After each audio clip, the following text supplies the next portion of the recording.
皆さんこんにちは、ネストリングスです。今回は僕たちのガチデッキを使って 3on3 バトルをやっていこうと思います。今回対戦するのは私野水航とつぶやきさん太郎です。よろしくお願いします。お願いします。それでは早速やっていきましょう。行きましょう。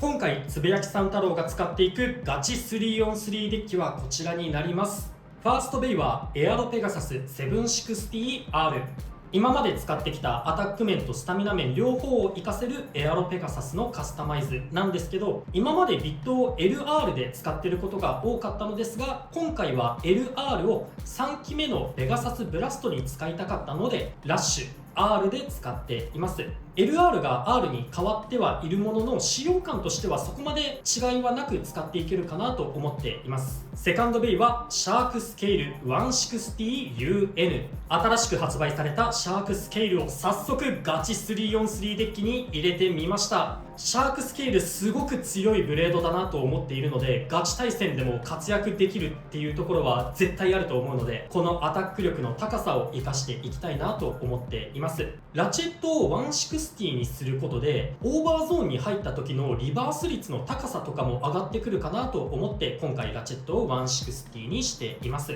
あとビットはアタック軸とスタミナ軸で結構迷ったんですが、今回は UN スタミナ軸のアンダーニードルを採用しました。ローラッシュやアンダーフラットもありだと思ったんですけれど、ローラッシュやラッシュなどのビットを他のベイに回すことができるというのと、アンダーフラットだと少し自滅してしまう面が怖いなと思ったというのと、さらにこのシャークスケール攻撃力の高さはもちろんのこと、スタミナ面もそんなに悪くないので、アタック軸ではなくスタミナ軸でも活かせるかなと思い、今回はアンダーニードルにしました。真ん中で待ち構えることで相手と接触した時にブレードの力だけで吹っ飛ばすこともできますし、相手がエクストリームダッシュをした時なんですけど、エクストリームダッシュをして真ん中通る時って若干ベイが浮いていることが多いんですよね。そこをこのシャークスケールの低さで相手のラチェットに直接攻撃してカウンターバーストも狙っていけるんじゃないかと思い、アンダーニードルを採用しています。それともう一つアンダーニードルを採用したポイントなんですけど、スタミナ軸をいくつか試していたんですけど、ローオーブとかだと斜めになってしまった時にラチェットとかを擦ってしまう、スタジアムに擦ってしまうこともあったんですが、このアンダーニードルだと斜めになったとしてもビットが踏ん張ってくれて、あんまりラチェットをスタジアムにするっていうことがないように回り続けてくれるのもいいかなと思って、このアンダーニードルを採用しました。シャークスケールと結構相性がいいのではないかと思っているカスタマイズになっております。サードベイは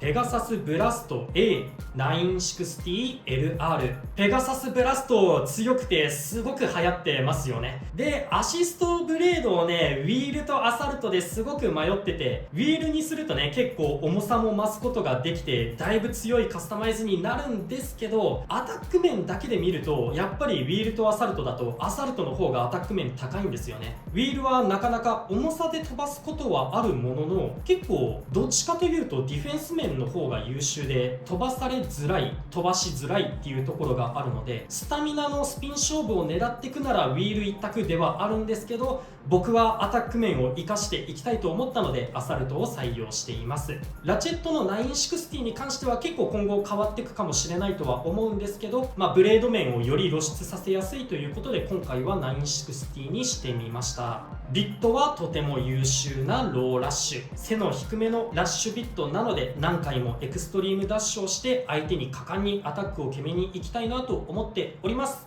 それと今回エクストリームカップの開催日に現地に赴き、赤色のペガサスブラストをゲットすることができました。メタルコートレッドすごくかっこいいので気に入っています。この赤色のペガサスとともに勝利を狙っていきたいと思います。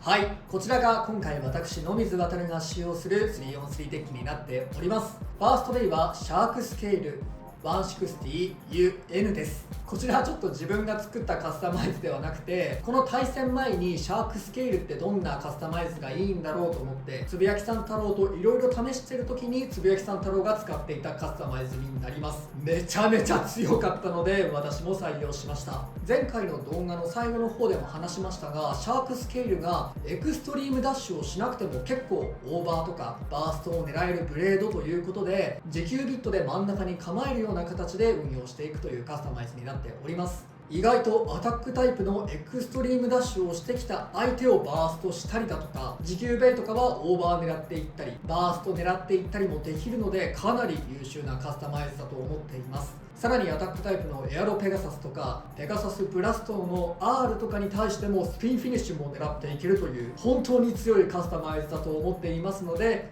今回はちょっとパクらせていただいてファーストベイに採用しました。セカンドベイがエアロペガサス 760R です。以前から使用しているエアロペガサスのカスタマイズをビットを LR から R に変更しました。というのもコバルトドラグーンのエレベートとかが来た時に最後スピンフィニッシュで勝てるっていうその勝ち筋を残すためにローラッシュとかレベルビットを使用していたんですが、シャークスケールがめちゃめちゃバーストするということでコバルトドラグーンのエレベートがデッキに入れにくいという風に感じてしまいまして、ということは対面に出てくることも少なくなるだろうと思い、今回はローラッシュやレベルではなくラッシュビットを採用しました。当然ラッシュビットでもかなり強いカスタマイズなので活躍してくれるんじゃないかなと思っております。最後がケルベロスブラスト W960LR です。これも以前はヘキサとかで使っていたカスタマイズなんですが、結構アタックタイプの綺麗なエクストリームダッシュでオーバーしてしまったりですとか、今回時給もかなり担保できるシャークスケールの持久軸も出てくるんじゃないかなと思っていますので、時給のヘキサで戦うのはちょっと厳しいかなと思い、さらにボールなどの持久系ビットもシャークスケールがいるから採用しづらいなと思ってアタックに振り切るためにローラッシュにしました。とはいえこのブラスト W もやはりアタック力持久力どちらも優秀なブレードなので、アタックでオーバーやエクストリームを狙いつつも最後スピンフィニッシュも取りに行けるカスタマイズになっていると思います。今回はこの3機で戦っていきます。それでは対戦に行きましょう。最初にシュートポジションを決めるじゃんけんをします。最初はグーじゃんけんぽい。あいこでしょあいこでしょ。こっちで OK。 お互いのファーストベイせーのじゃん。エアロペガサス 760R。 シャークスケール 160UN。 ファーストバトルレディーセット3、2、1、ゴーシュ。さあファーストはやだ、ファーストはやだ。惜しい。飛ばせ。さあなんとか耐える。ナ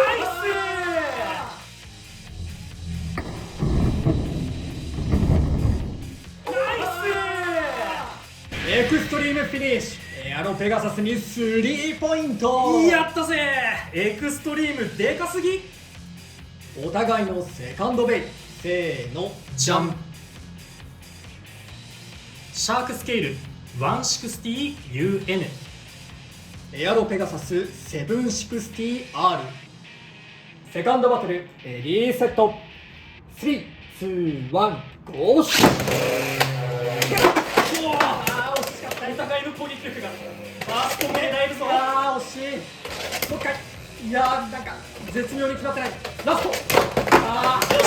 耐えたから。ここでねスタミナも伸びるのがシャークのいいところ。そうね。どうだ。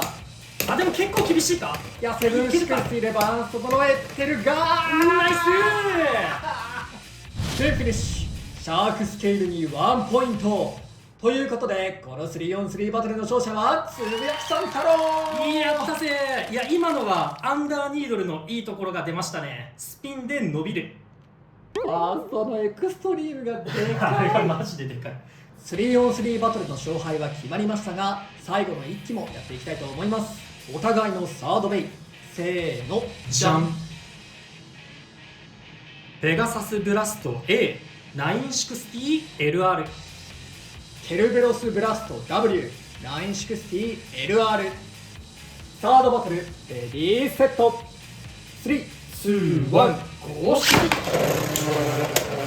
さあ行ってくれケルベロス。うわいやアシストグブレードの違い、そうねこれがどうくるか。斜めだな、まずい。とはいえどっちもどっちな感じではある。状況次第って感じ。本当にいや、こっちすりすぎだな。お、相手がだいぶ斜めになったが、ダメか。オッケー、スペインフィニッシュ。ケルベロスブラストに1ポイント、なんとか1ポイントは取れた。はい、ということで今回はガチ 3on3 バトルをやってきましたが、いかがだったでしょうか。もう画面に見えてるものが全てって感じなんですけど、ほぼ一緒のデッキ構成だったね。違うのはロックチップのケルベロスとペガサスとアシストブレードのアサルトかウィールかの違い。ロックチップの違いはもう覆面でいいでしょこの際。もうほぼ一緒。いやー、でも正直ね、俺たちだけじゃなくって結構いろんなところでこの 3on3 デッキのカスタマイズは流行ってくるんじゃないかなって感じるところはありましたね。そうだね。まあ持ってる人はこの3個のブレードに行き着きそうな感じはするよね。まあちょこちょこブレーダーによって変わるところはあるものの、結構使用率高いブレードになってくるだろうなって感じました。今まで俺コバルトドラグーンのエレベートをデッキに入れてたのね、結構頻繁に。で今回採用しなくなった理由がもうシャークスケール。いやー、エレベートバーストされそうだよね。そう、スボーンって抜けて負けですみたいな試合が結構増えそうっていうのと、まあ、意外とシャークスケールもね伸びるからね、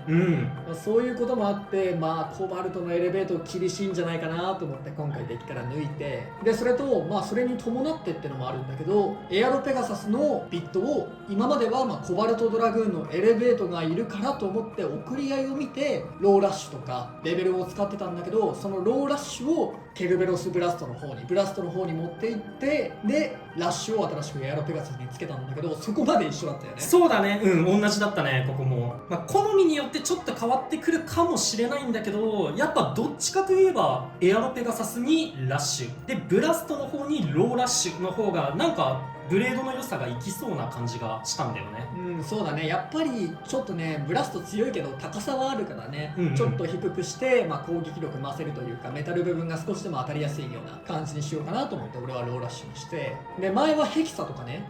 ボールとか使ってたんだけど、まあシャークスケールがいるから真ん中にいると怖いってのもあるし、まああと以前の対戦でもこっちのねブラストヘキサが、まあ、結局オーバーされちゃうよみたいなところもあったからってのもあって、まあ、全部アタックなカスタマイズにしたんだけど、まあここまで被るのもあれだけどね。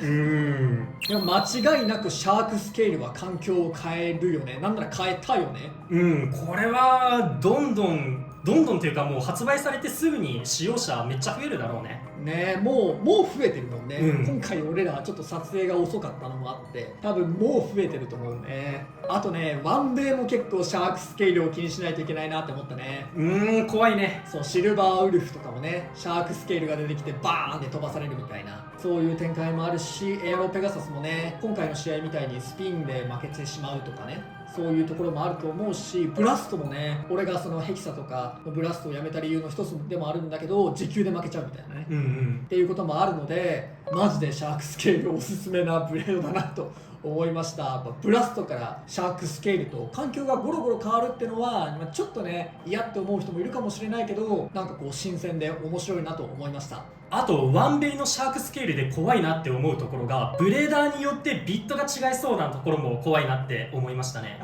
対策がそうスタミナ面を伸ばすようなマチシャークスケールとかも全然出てくるだろうし、アタック軸でガンガンバーストオーバー取りに行くぜみたいなイケイケシャークスケールも出てくるだろうしで、どっちも気にしなきゃいけないっていうのがめちゃめちゃ怖いなっていう風に感じるところありますね。ということでこの動画が良かったらグッドボタンとチャンネル登録よろしくお願いいたします。それではまた次の動画でお会いいたしましょう。バイバイ。バイバーイ。